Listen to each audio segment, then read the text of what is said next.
guys, and welcome back to my channel. So for those who are new here, my name is Nicole. I am now a second year teacher, but I'm currently on summer vacation. And let me tell you, it is dwindling down as we speak right now. I only have a month left of my summer vacation until I have to go back to the real world and go to work, which I'm excited for, but I'm also not, because it's been nice having days off and just relaxing and recuperating as well. But today I'm going to show y'all kind of how I plan to go about with my lesson plans. Last year I was all over the place, but I think I finally found a technique that finally works, and I'm going to share it with y'all. And it's a technique that doesn't require you to fill out long pages worth of lesson plans. This ain't college. This is not college. We don't need to fill out 8 pages worth of lesson plans, because it's not always going to work like that. So I'm going to take y'all along, pretty much show you what I did last year compared to what I'm doing this year, and we're going to go about it that way. So if that's something you want to see because you're a first year teacher not knowing how to exactly lesson plan, or if you kind of want to change up your own lesson plan for this new school year, then just keep watching.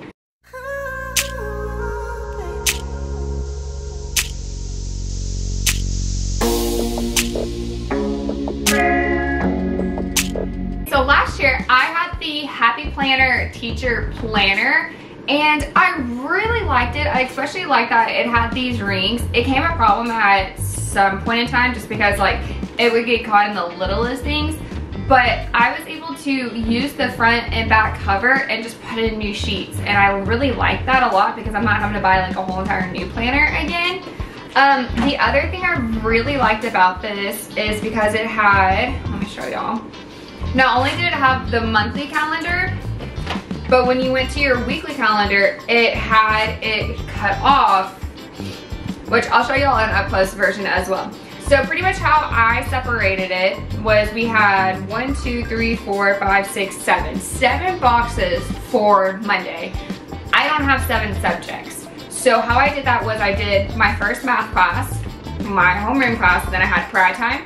My second math class, which was my co-teacher's class, science with my homeroom, science with my co-teachers, any tutoring kids, what was I going to do for tutoring, and then others. That's pretty much how I set it up at the very beginning. My co-partner, or teacher bestie, she actually provided me with one because I like planners. I have a lot going on, therefore I need a planner. Not only do I have my physical planner, but I also have a planner on my Google Docs. I have one in my Google Docs as well. So I'm double organized, needless to say. So with this one is an Erin Condren planner, which I'm already liking this to begin with. The only thing I don't like it is, unfortunately, the one that I was given was as filling it in.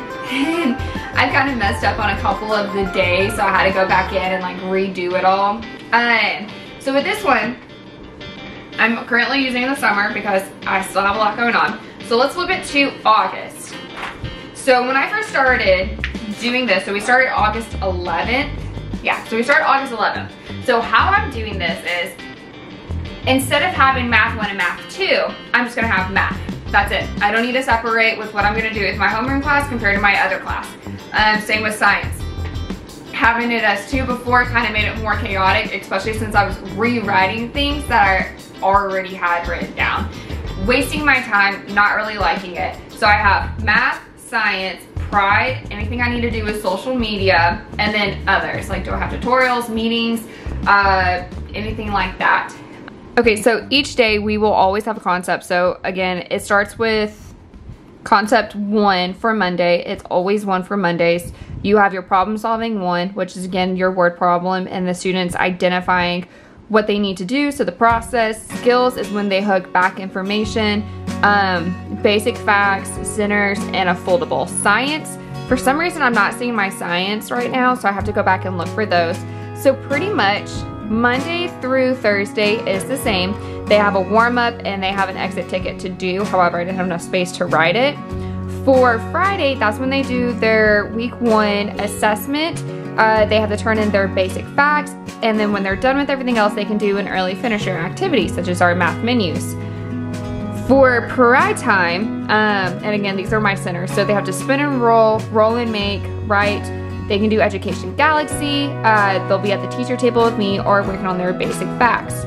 So, like my kids, my homeroom kids for these 2 days, then I will switch with my partner teacher for Wednesday and Thursday, and those kids will do these same activities. And then on Friday, we normally leave it up to catch-up work, basic facts, and then if everybody's done, they can do like an early finisher activity or Education Galaxy.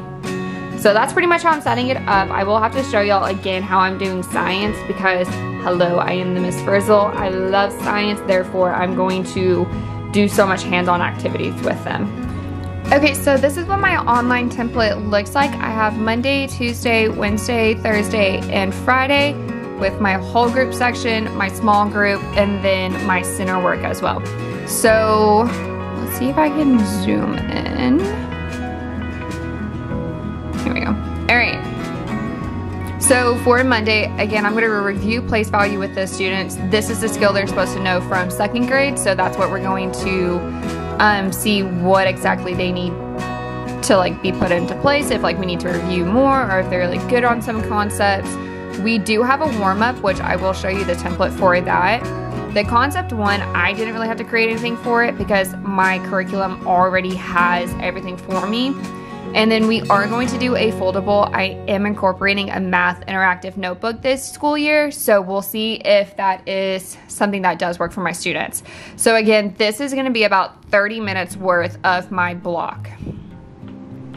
Then we'll transition into our small group time, which includes our problem solving, which is where students are going to be working in teams. So these are supposed to be 10-minute stations, which I'll section them off and have something posted on my board for that. So a couple of students will be working on problem solving. They have to show their steps and then they have to check it off. And then for the like next 10 minutes, they do skills. And then for another 10 minutes, they'll be with me at the teacher table and we're gonna build and write place value using base 10 blocks and using expressions. So this really does give me more time to work with my students and see where they are with problem solving and skills to make sure that the students are doing the work that is being assigned to them. I will be checking it at the end of the week. So if the kids don't do it, then unfortunately they will have to get marked off, or I'll tell them to do it after their test, but this is something that's non-negotiable. They have to do it. And then center work is more of a free time for the students. Again, this is 30 minutes. This is really supposed to enhance their learning. So they have a spin and color, roll, make and write, basic facts, their place value tree, and then math menus as well. So I have all of that set up for them for the very first week of school. Whoa, that's really tiny. All right, there we go. So then pretty much it's gonna be the same throughout the week. The only thing changing is our concept. We go to concept 2, then concept 3, then concept 4. Problem solving and skills is 2, 3, and 4. And then my kids will, so the thing with the centers, let's go back to the centers. The thing with the centers is my kids will have a rotation. I have 5 tables for them to sit at. So table pink will be able to do spin and color. Table orange will be able to do roll and make. And then they switch. So if pink table does spin and color, then the next day they're gonna do roll, make, and write. The next day they're gonna work on their basic facts. And then the next day they're gonna work on their place value tree. So these I'm not really grading, I just want them to enhance their skills. Again, every single Friday we will have a assessment. When they are done, they could do like their math menu, read, or catch-up work as well. Now down here in the comments, I have what 6 weeks it is. So this is the first 6 weeks, week 2, and this is gonna be the 4-digit numbers. Okay, so I do have everything labeled in my Google Docs. So this is all of the weeks that I will be teaching my content to my students. I have it really organized and color-coded. So like this is the first 6 weeks, purple is the 2nd, blue is the 3rd, green is the 4th. So I really like that. So let's go into the 4-digit numbers. So I have my center activities, my exit tickets, foldable, math menus, and warm-ups. I'm kind of contemplating if I want to put this on my Teachers Pay Teachers store, or have it to where like you can donate money to my classroom and I'll give you access to, you know, these documents for you. Like you can donate however much you want and that'll be okay. So center activities. This is the spin and color for one of those activities they'll be able to do. So they have to do it for ones. They'll have like a pencil there with a paper clip. They flick the paper clip. So let's say 781. Well, let's locate my ones place. Oh, I have that number in it. Well, what's my number? A 1. So how many ones do I have in my ones place? I have 1, so they're gonna color it. Then, of course, they'll have their answer key. They can do it for their tens, hundreds, and then we stop at the thousands since that's the 4 digits place value. Then this is their place value tree. This is really good for an expression. So we're given the example of 4,586. Well, I have 4,586, and they can see, well, this is how much each of my place values is worth. This was kind of challenging for them last year. Next, they get to roll a number. So whatever they roll, they put in the boxes. They have to draw it based on their base 10 block form, and they also have to write it. My curriculum provides a document for how to write the numbers because a lot of my kids struggled with it last year. However, I feel like this is gonna enhance this skill as well as the drawing it as well. Every single day, they'll have one. So this is our place value exit tickets. Week 1 is what I'm gonna have them put. We have Monday, Tuesday, Wednesday, and Thursday. I'm not gonna have an exit ticket for Friday or like a warm up for Friday since that's our testing day. So they have to label the numbers according to their place value, have to know expanded notation, which one does not describe the number, and then what is this number in written form. This is just more practice to help them out. I'm gonna take about 5 minutes for them to do it independently, then we're gonna go over it together. Warm up, same thing, Monday, Tuesday, Wednesday, Thursday. We have about 5 minutes to complete it. If, unfortunately someone's not done with that, then that means I know that they're struggling with it, so I can go back and review grading new into my curriculum this year.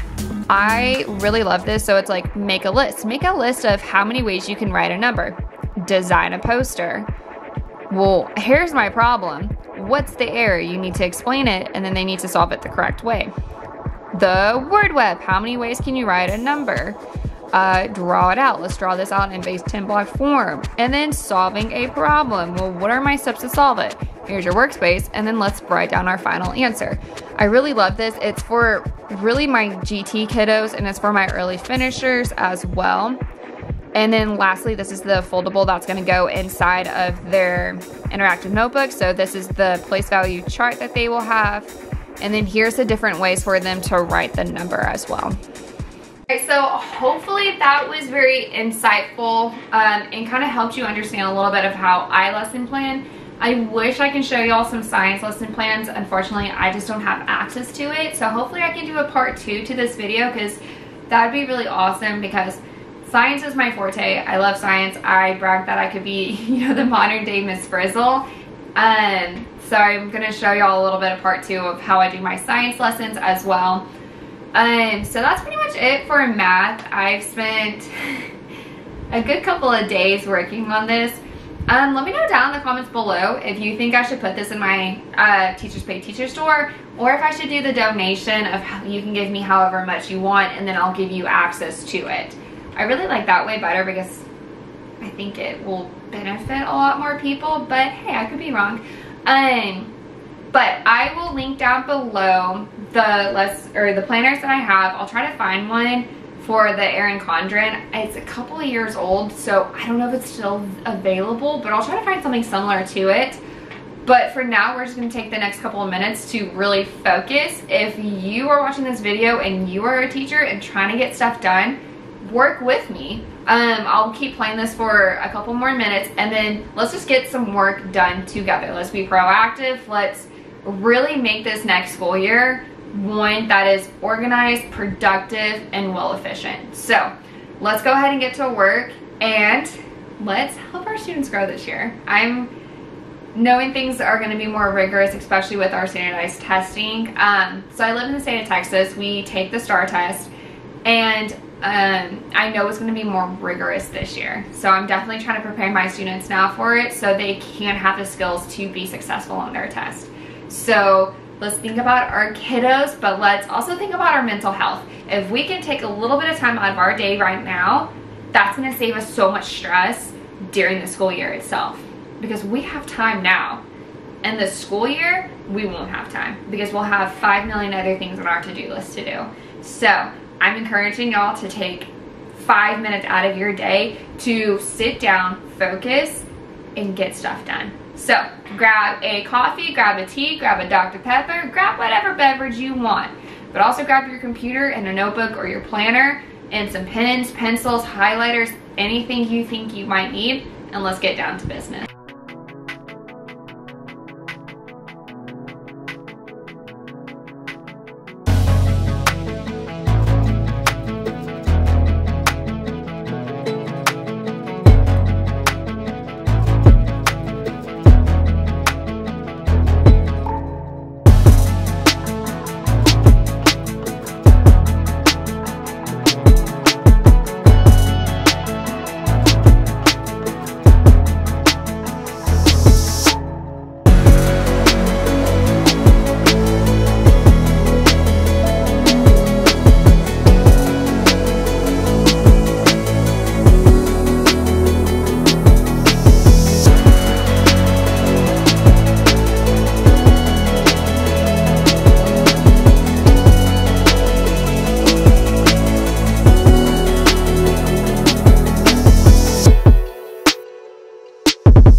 So that is the end of our journey today. I hope this video really enhanced your way of looking at lesson planning, especially if you are a first year teacher or a student teacher. If you do a different lesson plan, go ahead and comment it down below. I would love to personally see how other people do their lesson plans and set it up, but I also think it's going to be beneficial for this new teachers and student teachers as well. But if y'all like this video, go ahead and give it a thumbs up. And if you haven't already, go ahead and hit that subscribe button so you can join our little family. And while you're at it, go ahead and hit that subscribe button, the notification bell, so you can know when I post more videos. But I love y'all so much, and I can't wait to see you on our next adventure. Bye, guys.